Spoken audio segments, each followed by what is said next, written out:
My father wanted me to say this over, and here it goes. What happened on Tu B'Av?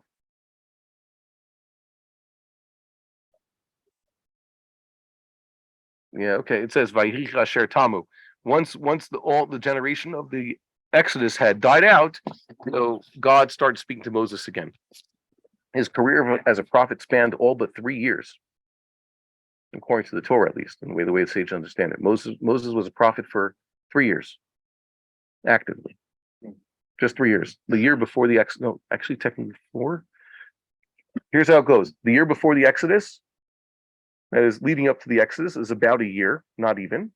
And after the Exodus, a whole year leading up to Tisha B'Av, so it's a little bit less than a year, a little bit more than a year, and then finally from the 15th of Av until he passed away in Adar. Does it add up even to 3 years? Not so much. Yeah. Well, what's wrong? Mm-hmm. I don't know. You said 47, 40. Yeah. Yes, it adds up to about 3 years. I did the math. Yeah. Okay. Moses was a prophet for about 3 years. So that's what it says in the book of Devarim. We're starting Devarim now. What happened on Tu B'Av? The Gemara discusses it. The Gemara gives a few reasons, and they seem to be all historical. I like to point out that which Rashi adds, it says, Pasaku Mefei Midbar. They stopped dying in desert times. Rashi brings what he calls a brisa, but it's a medrash. It's in the Medrash Shmuel, apparently, which is later. It's not Talmudic, which is why the Talmud doesn't bring it. Rashi adds it. Rashi explains what the Gemara in Tainus is talking about in other places. So he says that, they used to dig their own graves every Tisha B'Av and lie down the graves and prepare for their deaths. In the morning, the announcer, he says the karos, that's from a Latin word, I think.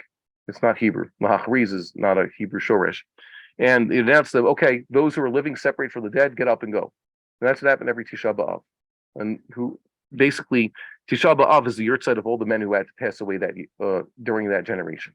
And they assumed that when they all got up and were living the next morning, so they might have missed it by a day, because the Jewish calendar is like that.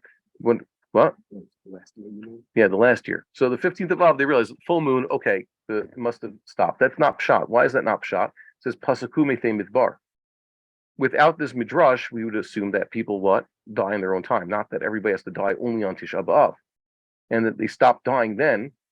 Mashma that they were up until that point they were dying. How do you know, for example, when it says that Rabbi Akiva's students all died during a certain time, and then they noticed, hey, it's been a while since someone died. Right now, it stopped. It basically stopped on Lag BaOmer, however you understand that, or they stopped losing in the Bar Kokhel rebellion at that point because there no one else left to lose. Right? They lost all their soldiers. So the way I understand it, without the medrash, is that they looked back eventually and they realized that yes, people had been dying until that point, but after that point, people were no longer dying. Not that necessarily you have to rely on the fantastic medrash that people only died on Tisha B'Av, and that year they had this revelation. That's why Moshe Rabbeinu, I think it's closer to the shot of the pasuk when Moshe Rabbeinu says that when we crossed Nachal Zered, we got to this point after Aaron had died. He died on the 1st of Av, and they continued going around the land of Edom, and then they turned north, going through Nachal Zered is basically south. Well, it's to the east of the Dead Sea, wherever that is before they got to Nachal, the Arnon and Yabok. Before they got to those areas, and they fought with the Amorites. So by the time they crossed Nachal Zered, that's when the whole generation died, implying that they had been dying up until that point. Everybody's time came, and then they realized that at a certain point, no one was left to die. That's what I think is a shot. So one of the things mentioned about Tu B'Av is that, and the Tosefta elaborates more on this, is that they did away with what? Yes, yeah, that mentions that they had taken an oath. That's one of the things they said happened. The tribes has taken an oath not to allow any of their daughters to marry the survivors of the tribe of Benjamin, and they released themselves. They found a loophole to allow Benjaminites to take wives. That's the last thing mentioned in the book of Judges. Another shot given by the Gemara is they had long held that there can't be any intermarriage among the tribes, or perhaps just girls who stand to inherit property can't intermarry. And then they realized, oh, that's not halacha. It was just a good suggestion. Whatever it is, complicate Gemara. You look in Bava. It's a good sugya in Bava Basra also. That's interesting. It's not. It's much shorter in Tainus. Fine. So that's one of the things that happened. What I was trying to point out was that it says that they allowed the Israelites to begin the pilgrimage back to Jerusalem. Up until a point, there had been guards stationed along the way to stop them. And the Tosefta adds that this was Yeravam's institution, and all the subsequent kings of the 10 tribes stuck to it until Hoshea ben Elah, the last king. But also during the Greek era, it says Malchi Yavam. It's usually the time leading up to the Maccabean revolt. There was one generation where they also did this. Okay, the Seleucids prevented Jews from trying to make the pilgrimage, and it says they had ways to get around it. Okay, the two it's brought in all the Yerushalmi more. They elaborated. They had fake ladders. They wanted to bring wood to give to the temple, so they made the wood as though ladders, and they said, "Oh, they're using ladders to climb up into the trees," and then they would continue along their way. But they got to get to Jerusalem, and that's how they brought the wood to Jerusalem in the form of ladders. Okay, so this institution basically made a comeback because I guess Hoshea ben Elah was king in Hezekiah's time also. This is a century before the destruction of the first temple, or more. And the pre-Maccabean revolt was centuries after that also. So this policy, this institution that the government actively prevents the pilgrimage to Jerusalem, has actually now been a feature in many generations. The Ottomans also imposed it, and the modern state of Israel continues this imposition without realizing that it's not a halachic thing. It's actually anti-halach. Yeah, look at me funny when the state of Israel is actively preventing people from making proper pilgrimage, right? So, but now they not completely. They just prevent any form of prayer. No outward Jewing on the Temple Mount, and prayer and the visitors are extremely limited in number, and group size, and time allowed to be at the temple. And of course, they don't allow the building of the temple or any sacrificial service. That's totally not allowed. So that's a problem. This is something that we celebrate when this was stopped, at least at one point in history. So I was pointing out that you look, wait a minute, where were those guards stationed? If you read the description of the border between the land of Ephraim and the land of Binyamin, we're sitting right in the northern area of what used to be the land of Binyamin. The modern Moatzah, the modern political division, which is the local council that governs a lot of these yeshuvs, called Binyamin, actually extends much farther north than the land of Binyamin up. What happened?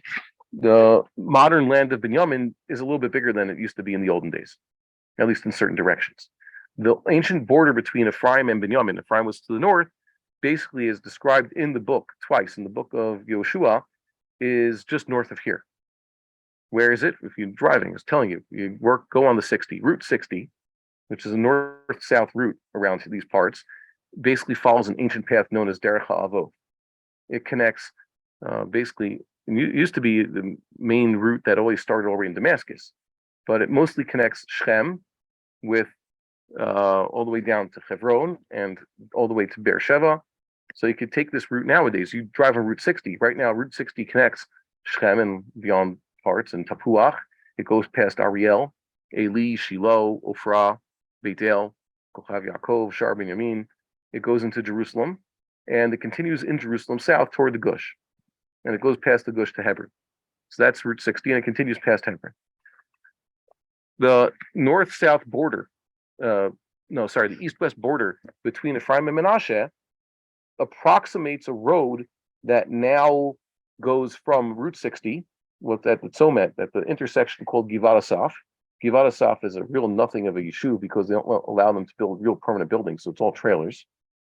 And it goes westbound toward Beit El, mostly west, and then at Ramallah it turns right to go north again. That's basically where it is. Beit El was the southernmost major city in the land of Ephraim. So there's a road there that approximates the border, what used to be, which means that up from Yerovam's time, Jeroboam the first, until Hoshea ben Elah's time, who did away with this institution, these guards, basically if you were heading south as a pilgrim on Route 60, you'd encounter the guards basically near the border, stopping you from going at basically Givat Asaf, Tzomet Givat Asaf, which is quite close to here. So that's this place's historical connection to Tubal. They used to have guards along that area and all other roads heading south. I think this is part of the illusion, by the way. The anonymous prophet who died in a miraculous fashion after rebuking Yeravim for creating this false temple.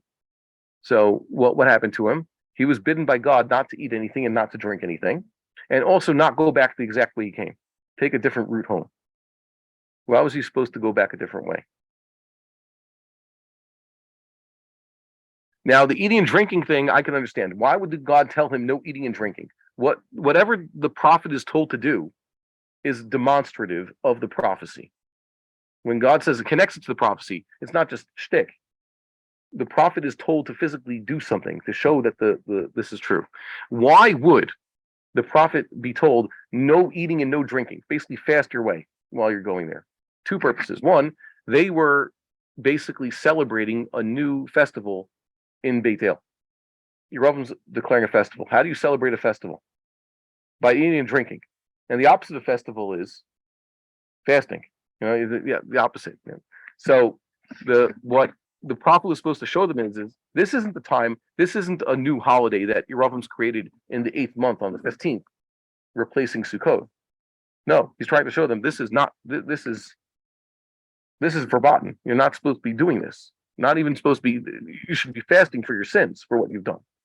And also, it's a way of showing that which they're doing is not. It's not kosher. That is, they have a chashash. He can't even take from someone else's food. He can't be a guest at someone's house. Why? Because you have to assume that whatever he's giving you is unkosher. These people have basically impugned their reputations as halacha keeping Jews. And what about the fact that he told them, he was told, go home a different way, different path? The answer is to show people there's a different path. If you try taking Route 60 south and you're being blocked by, it doesn't say this explicitly in the Torah, by the way. In the Navi. What does it say in the Navi? It says Yeravim created an alternate holiday and told his subjects, you don't have to go up to Jerusalem, come to my festival and come to my sanctuary, not Jerusalem.